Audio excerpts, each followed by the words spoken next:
টাকা পয়সা দিয়ে সংসার চলে, প্লাস আমার পড়ালেখার খরচ চলে। হ্যাঁ, আমার বাবা অনেক টাকা ঋণ নিয়ে বিদেশ গিয়েছিল, এখানে গুলোকে পাল্লায় পরে অনেক টাকা ট্রাফিয়েছে। এখন মাথায় ঋণের অনেক বোঝা, এই অবস্থায় মনে হয় না তার পড়াশোনাটা আগে।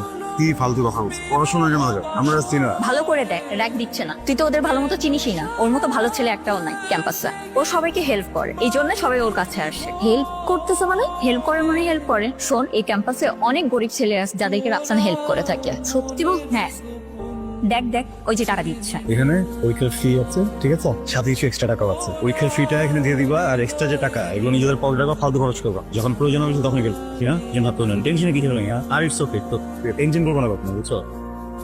আর তোমরা দুজন মাঝে মাঝে আমার একটু সময় দিও তো, দেখি সেটা হয়ে যাবে। আমি কে চল চল, শোনো, আজকে যে পার্টটা আমরা পড়বো এটা খুবই মনোযোগ দিয়ে পড়তে হবে, কারণ কিন্তু খুবই কঠিন, ঠিক আছে?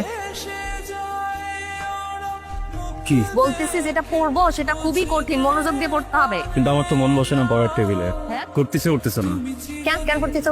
কি করতেছো? বলবো রনিক, আমার ইচ্ছা করতেছে আমি আজকে একজনের দিকে সারাক্ষণ তাকাবে গিয়ে, ও একজনের হাত ধরে সারা রাস্তা হাঁটি, এক প্লেট বড় ফুচকা বানাই, মিষ্টি টপ আর একটু টপ টপ দিয়ে নিজের হাতে তাকে খাওয়াই দিই। কিন্তু তুমি এত খুশি হতেছো, আমি একজনের কথা বলতেছি, তুমি কিন্তু না। তো যাও, তোমার মানা করছে কি? তুমি চাইলে প্রক্সি হতে পারো। না মানে তুমি তো আমাকে পাত্তা দিচ্ছ না। কি? না মানে ওই যে অত সময় দেন, বুঝছো না, মানে পাত্তা দেন। কিন্তু বললাম যে তুমি চাইলে তো প্রক্সি হতে পারো। আমি প্রক্সি দিতে পারবো। মেয়েটার নাম শুনবো না? দরকার নাই। দিতে বলছে, শোনো না। এই শুনবো না। মেয়েটার নাম তানহা। তানহাকে আমি যখন যখন দেখি না, আমি কেমন যেন হারাই যায়, কি করি কিছুই বুঝি না। যাকে আমি খুব পছন্দ, কিছু কেমন যেন উইথা করতে হবে, নিচে চাকাই যায়, ভুলে যায়। কি একটা ম্যাজিক কাজ। তো এটা কথা বলবো।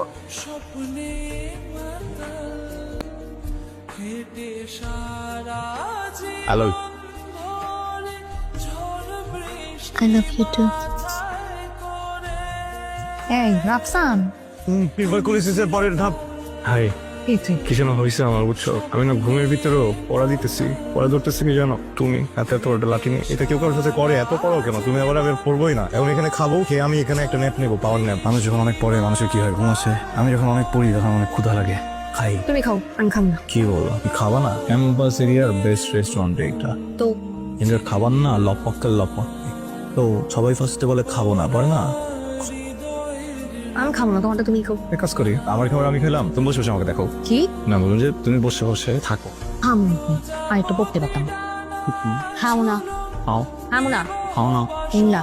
ঠিক, তো কি করবো? পান্তা ভাত দিতে হবে তোমার, মরিচ দিয়ে পেঁয়াজ দিয়ে পইটা। তুমি পান্তা ভাত খাইছো জীবনে? হ্যাঁ, পান্তা ভাতের সাথে যখন পেঁয়াজটা আর মরিচটা টইলা তুমি লবণ দেওয়া খাবা, এর থেকে মজার খাবার দুনিয়াতে কিচ্ছু নেই। আমার মনে যদি একটা শরীর থাকতো, তাহলে আমার মনের মুখ থেকে টপ টপ টপ টপ করে পান। কারণ এইভাবে কোনোদিন কোনো খাবারের ডিসক্রিপশন কেউ আমাদের দেয় নেই। আমার পান্তা খাবারটা আসলেই মস্ত। তাই না? তাই না? তাই না? চলো কই পান্তা ভাত খাবো। জাস্ট এখানে পান্তা পাওয়া যাবে না। যা, আমি তোমাকে পান্তা খাওয়াতে চাচ্ছি। তাহলে কই খুঁজতেছো? সালাদি ওইখানে পাশে মরিচ নাকি ভাইয়া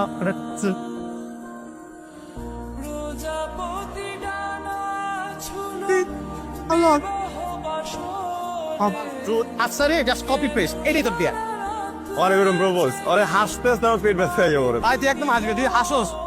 আচ্ছা ঠিক আছে, যা, আয়, সহজ দেওয়ার আছে, চল। কাছে আছে তোমার জন্য। প্রেম করেছিস তার মানে তোর প্রেম তো সেন্ড কর। তোর ব্যাগে অনেক থেকে কিন্তু কারো প্রপোজ করতে পারে যদি বুঝে বুঝে কর দে। ঠিক আছে দেখে দে হ্যাঁ, ও দ্যাট টেক্স সেশন দে। চল, ready. I love you. Bitch. কি? ও হাই, কি অবস্থা তোমার?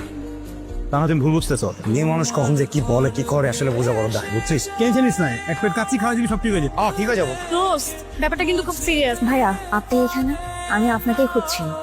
কোথায়? হ্যাঁ, ও তো গ্রামে চলে গেছে। ভাই তুই পুলিশে কবি পিউনে ও মনে হয় আর কি আসবে নাকি? আমাকে তো কিছু বললো না। ও যাওয়ার আগে এই চিঠিটা আপনাকে দিতে বলছি। মনের অজান্তেই তোমাকে ভালোবেসে ফেলেছিলাম, কখনো জানতেও চাইনি তুমি কেমন, কিন্তু তুমি এমন একটা কাজ করবে আমি কল্পনাও করতে পারিনি। যাই হোক, আমি চলে যাচ্ছি আমার গ্রামের বাড়িতে, আর কখনো তোমার সাথে দেখা হবে বলে আমার মনে হয় না। তুমি ভালো থেকো। বাসা করে তুমি জানো? ওর বাসা তো মধুপুরে, এছাড়া আমি কিছু জানি না। তুমি এখানে কেন আইছো? তুমি জানো না? জানলে তো জিজ্ঞেস করতাম। কারণ তুমি ভুল বুঝতেছো। আমি নিজের চোখে যে কাহিনী দেখছি সেটাকে আমি মিথ্যা কমু? মিথ্যা আর ভুলের মধ্যে একটা পার্থক্য আছে বুঝছো, তুমি মিথ্যা বলতেছো না কিন্তু ভুল বলতেছো। ওখানে আসলে আমি কিছু করিনি, আমার ফ্রেন্ডরা মিলে। এবার ফ্রেন্ডরা তো মানে জোর করছে এটা করার জন্য, এটাই তো কথা। রাইট, কমবুতো। আমার তোমার বোকা মনে হয়? আমার চেহারা লেখা আছে আমি বোকা? তুমি নিজেও নারে প্রপোজ করছো, আমি নিজের চোখে দেখছি। এইটা আমার গ্রামের বাড়ি, এখানে আমগো একটা মান সম্মান আছে। আর তুমি না আমার শাশুড়িকে চিনো, ওরা সবকিছু করতে পারে। আমি তোমার জন্য এখানে কোনো রকম সিনকে চাইতেছি। তুমি এখন আমার বাস থেকে যাবা। বলা শেষ। I love you. তোমার চাচা কি করবে? মারবে, মেরে ফেলবে, মারুক। আমি এখন তোমারে বলতেছি না আই লাভ ইউ, তারপরে তাদের সামনে যে বলবো আই লাভ ইউ। কিন্তু আমি তোমারে ভালোবাসি না।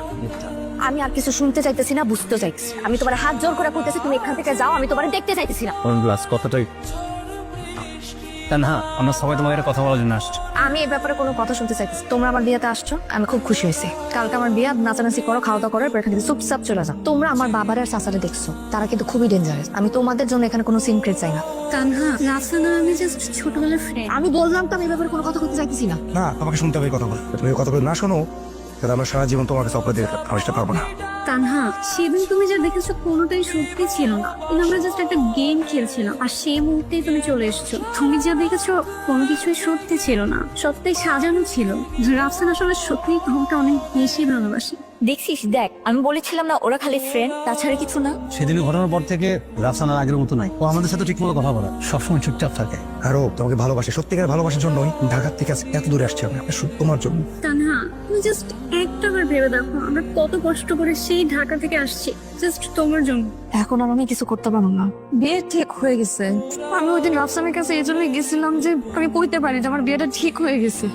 কি করবো এখন আমি? আমার বাপরে আমি কষ্ট দিতে পারবো না, তো ইচ্ছার বিরুদ্ধে যে আমি কিছু করতে পারবো না, সম্ভব না। অনেকভাবে বোঝানোর চেষ্টা করছি কিন্তু আর ইটস ওকে, তোরা কাঁদতেছিস কেন? আমি সেটাই বুঝতেছি না। আমার তো মনে হয় যে আমাদের সেলিব্রেট করা উচিত, বুঝছোস? কারণ দেখ, আমার জন্য কিন্তু বিষয়টা ভালো গেল। একটা মানুষ যখন একটা মানুষের কাছে আসে তখন না দুইজনের ভিতরে অনেক ভুল বোঝাবুঝি আছে, তখন ঝগড়া হয়, বাজে বাজে কথা আসে, আর সম্পর্কটা না নষ্ট হয়ে যায়।